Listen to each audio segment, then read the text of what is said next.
Kahit gaano pa kadami ang pera mo sa mundo, kung minamaliit mo ang kapwa mo, wala ka pa ring kwentang tao. Maraming mayaman sa pera pero mahirap sa ugali. Akala nila na bibili ng status at title ang respeto, pero sa totoong buhay, character pa rin ang tunay na sukatan. Hindi mo kailangang tapakan ng iba para maramdaman na angat ka. Ang tunay na successful na tao, marunong lumingon at umunawa.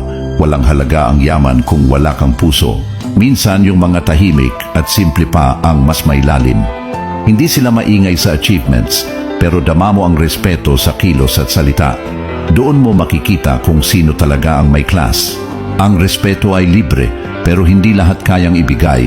Hindi ito nakabase sa itsura, trabaho o estado sa buhay. Pantay-pantay lang tayo sa pagiging tao. Sa huli, hindi pera ang maaalala ng mga tao tungkol sa iyo, kundi kung paano mo sila trinato nung wala kang kailangang patunayan. Doon nasusukat ang tunay na yaman.